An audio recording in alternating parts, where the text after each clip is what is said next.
Olá pessoal, tudo bem? A aula de hoje é uma aula especial, é uma aula sobre filosofia e também faz parte dos pensamentos iluministas que nós estudamos no início desse ano, ainda em sala de aula. Nós temos que lembrar que a disciplina de História ela serve não somente para que nós aprendemos coisas do passado, as civilizações, as sociedades, o mundo, enfim. Mas a disciplina de história também serve para que nós possamos refletir e ter uma visão diferente do mundo. Então, é fundamental que nós saibamos viver em sociedade. E, para tanto, existe uma série de regras muito importantes para essa convivência em sociedade. Então, vamos seguir hoje com uma aula que não vai estar no livro. É uma aula sobre moral, ética e lei. O que a moralidade e a ética têm a ver com a legalidade? Vamos falar sobre isso nesta aula de hoje. Pessoal, no segundo livro, no livro 2 da República de Platão, ele imagina uma situação interessante. Imagine se você tivesse um anel, igual o Senhor dos Anéis, tivesse um anel e quando você colocasse esse anel, você tivesse a capacidade de ficar invisível. Que maravilhoso que seria, né? Agora, quando você ficasse invisível usando esse anel, o que você faria? Você teria a habilidade de ninguém poder te ver. Então você poderia ver a intimidade das demais pessoas, das outras pessoas. Você poderia fazer o que você quisesse e fazer várias coisas sem ser visto. Então isso é um poder extraordinário. Aí que entra a questão da moral. Se nós fizermos uma análise mais profunda, as redes sociais, a própria internet, é, a gente consegue se esconder, né, na internet. A gente tenta manter um pseudo-anonimato ali, pensando que a gente pode fazer tudo no ambiente da internet, porque nunca ninguém vai descobrir. Tipo esse anel da invisibilidade, quando na verdade não é verdade. É um pseudo, um falso anonimato. Aí vem a pergunta número um, né? Será que a ética e a moral trata do que acontece nas redes sociais? Do nosso comportamento em sociedade? Será que a ética e a moral têm a ver com esse fato de você utilizar as redes sociais? Vamos descobrir. Vamos falar então primeiramente sobre moral. O que é a moralidade? O que é moral? A moral, pessoal, a moralidade é uma parte da filosofia e vem do latim morales, que quer dizer hábitos, costumes. Na verdade, é um conjunto de leis e regras, normas de conduta e normas de convivência. Está fora de ordem. Então, a moral seria então um conjunto de regras, um conjunto de condutas, um conjunto de normas para a convivência, né? E essas normas, elas mudam de acordo com a cultura, né? A cultura é a referência, né? Cultural ou moral. A cultura é a identidade, né? A linguagem, identidade de todos. Então a moralidade, ela está intimamente ligada à cultura. Exemplo, aqui no Brasil temos a cultura monogâmica. O que é isso? O homem só pode casar com uma mulher, ou a mulher só pode casar com um homem. Então, culturalmente, nós vivemos uma sociedade monogâmica. Então, a moral é essa: você tem que casar com uma pessoa só. Isso é cultural. Mas perceba que no carnaval, se a pessoa é solteira, ela pode ficar com quem quiser. Então também é cultural, essa é uma cultura, né? Em outros países já não é assim. Em outros países a pessoa pode casar com várias mulheres, um homem, né? Várias mulheres desde que ele possa sustentar essas mulheres. Então a cultura, nesse caso, ela é uma forma de fazer a moral, a moralidade. A questão religiosa também, a religião, ela molda a cultura e forma a moralidade. Então percebemos aí que a moral ela depende da sociedade e depende da cultura. Então ela está intimamente ligada. Moral, sociedade e cultura. Depende do que a sua cultura determina. Lembrando, pessoal, que a moral ela não é coercitiva. Isso quer dizer, ela não é imposta à força. A moral está ali, ó. Você só pode casar com uma mulher, mas não moralmente é errado. Mas se quiser casar com várias e várias, você não vai ser preso por isso. Por isso que a moral não é coercitiva. A moral está ali, mas você faz ou não. Se você não fizer, você vai ser considerada pessoa imoral, mas você não vai ser presa por isso, certo?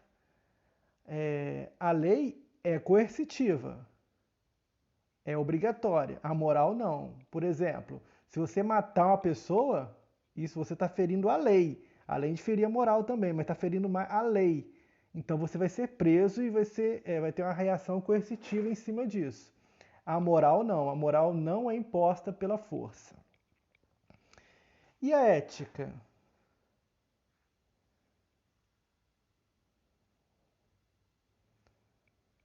O que seria a ética? Então temos aí, ética é uma reflexão filosófica sobre a moral, no caráter teórico. Ela é permanente, pois é universal. Ela é princípio e é a ciência que estuda a moral. Voltando lá, a moral tem caráter prático, de forma normativa, é temporária, pois ela é cultural, depende de onde você está. Se eu estou na China, é normal comer animais exóticos. Se eu estou no Brasil, é estranho você comer carne de cachorro, comer escorpião, é estranho, mas não fere a lei, só é estranho. A moral são aspectos de condutas específicas. Então ela está relacionada com hábitos e costumes. Isso é a moral. E a ética? O que é a ética? A ética tem a ver com o sujeito, tem a ver com a pessoa. Essa pessoa, ela analisa a moral e ela fala se serve para ela ou não. Então é análise da moral. Eu sou o sujeito, eu vou escolher se eu caso com uma mulher ou duas ou três. Se eu casar com uma mulher, eu estou seguindo a moral comum, né, da que a sociedade impõe. Se eu não estiver casando, eu vou estar se eu estiver casando com mais, vou estar quebrando uma moral já pré-estabelecida. Então, você está sendo antiético, de forma que a moral você está quebrando. Então, ela serve para analisar a moral, se serve para você ou não, né, os nossos hábitos, e ela julga a moralidade com base nos seus valores. Temos que lembrar o seguinte: nem sempre a moral é igual à ética. Igual aquele exemplo que eu dei do carnaval. O homem não pode ficar com várias pessoas, com várias mulheres. Essa é a nossa moral, né? O homem não pode ficar com várias mulheres, mesmo o homem solteiro. É estranho, né? A sociedade olha de forma estranha. Porém, no carnaval é normal. Então, no carnaval, o solteiro com várias mulheres pode. É uma tradição cultural, histórica e até religiosa, né? Então, é uma tradição cultural, histórica e religiosa. Se não houver valor, né, que constrange o sujeito. Se não houver valor que constrange, né, ou inibe outra pessoa. Um exemplo de imoral e antiético, imagine você, um homem casado, um homem de família, que sai pela rua, mesmo que seja no carnaval, apanhando várias mulheres. Isso é imoral e é antiético aos olhos da nossa sociedade, certo? Só que tem várias coisas que são imorais e antiéticas que acontecem. O famoso jeitinho brasileiro, né? O cara usa a vaga de um deficiente e está infringindo uma lei, mas ele fala, é rapidinho, vou parar aqui, é rapidinho. Isso é imoral e ao mesmo tempo antiético. Imoral porque aquela vaga é para deficiente. Antiético que ele não está seguindo a ética que a pessoa que deveria seguir, a moral. Parece um pouco confuso, mas o conceito é bem simples, certo? Então tem esse jeitinho brasileiro totalmente antiético e imoral. O fura-fila, pessoa que entra na fila querendo se dar bem, o cara que acelera no sinal vermelho, né? Que mente. Tudo isso aí são posturas antiéticas. Por quê? Porque ela está gerando dano a alguém. Ao você furar o sinal vermelho, você está gerando dano a alguém. Você pode matar alguém mais à frente.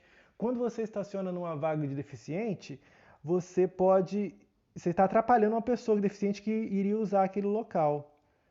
Então você não pode fazer essas atitudes que são contra a moral e a ética.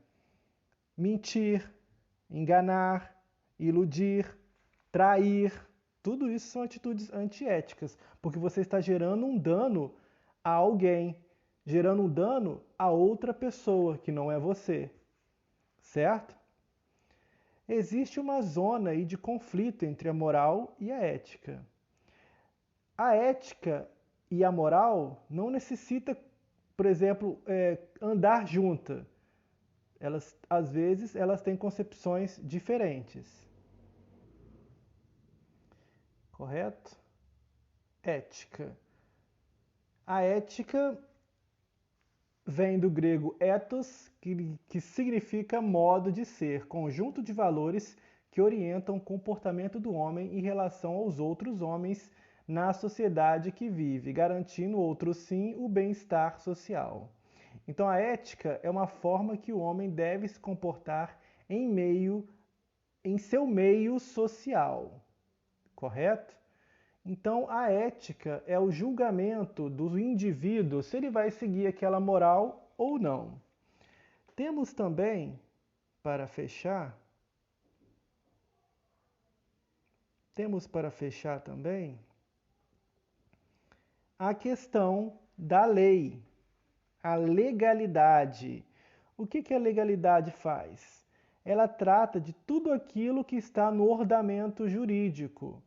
A legalidade trata de tudo que está no ordenamento jurídico. Por exemplo, leis de trânsito, leis trabalhistas, a própria Constituição, certo? A legalidade é diferente da moralidade e da ética, porque a legalidade ela é imposta à força. Querendo ou não querendo, ela é imposta. Quem não cumpre, paga. Ou é preso, ou vai pagar multa. Por exemplo, em Cachoeiro, um tempo atrás, os vereadores queriam aumentar, né, o seu salário, porque os vereadores estavam alegando que de tanto em tanto tempo a lei permite que os vereadores aumentem seu salário. Então isso é legal. Porém, torna-se imoral, porque eles já ganham um salário muito grande, eles já recebiam acho que R$ 8.000 por mês. E isso, ao olhar da sociedade, é um valor muito alto, e realmente é um valor muito alto, para trabalharem teoricamente pouco. Mas a lei permite, mas a moral acha estranho um vereador ter um salário tão grande assim. Então, é legal? É, mas é imoral. E é, de certa forma, antiético. Um vereador ganha um salário desse, enquanto que o trabalhador assalariado ganha um salário mínimo ou menos. Então, é a questão da legalidade versus a moral e a ética. Existem vários casos de senadores, de presidentes, de governadores, que rejeitam, né, a sua aposentadoria porque ele acha antiético e acha imoral receber uma aposentadoria muito grande, sendo que a maior parte da população não ganha aquilo. Porém, a lei permite que ele tenha um salário alto, certo? Então, existem essas diferenças entre a moral, a ética e a lei. Se você não cumprir, você vai ser preso ou você vai ter que pagar alguma coisa, pois a lei é imposta à força, certo? Esses casos que eu citei dos políticos, vereadores e os demais exemplos políticos, você tinha a opção, a lei era uma opção de você receber ou não. Mas a pressão popular, no caso de Cachoeiro, fez com que o salário dos vereadores não subisse naquela época. Mas legalmente era possível, certo? Pessoal, então essa aula de hoje, ela serve mais como uma reflexão. Serve mais como uma reflexão de nossas vidas. Eu acho o seguinte, a nossa disciplina, ela tem que trabalhar para que a gente se torne pessoas melhores. De que adianta você estudar a Revolução Francesa, estudar o Império Napoleônico, estudar a Revolução Industrial? Nós vamos estudar muita coisa ainda. Se estes assuntos não servirem para que nós façamos uma reflexão de o mundo, como está o mundo ao nosso redor, como nós podemos mudar, como nós podemos ser pessoas melhores. Nós devemos tornar-nos sujeitos bons, sujeitos que seguem um bom relacionamento com a sociedade. Então é fundamental que as aulas de história também, né, junto com a filosofia que vocês vão estudar mais para frente, tornem indivíduos pensantes, indivíduos críticos, indivíduos com a capacidade de refletir e questionar o mundo. Por isso que eu peço, as próximas aulas de história, pintou dúvidas, perguntem, questionem, não fiquem angustiados com a pergunta dentro de vocês. Perguntem, a dúvida a gente soluciona sem problema algum, certo? Vamos parar por aqui, forte abraço e nas próximas aulas vamos dar sequência nos conteúdos abordados. Sempre que possível, vou colocar umas perguntas, umas atividades diferentes para que a gente possa pensar um pouquinho fora da caixinha. Sabemos que o livro é fundamental para que a gente possa concluir os estudos dos assuntos que estão nele. Porém, o livro não é tudo. Temos que estudar o livro e também procurar outras fontes de pesquisa, não apenas o livro didático. Vamos parar por aqui e forte abraço.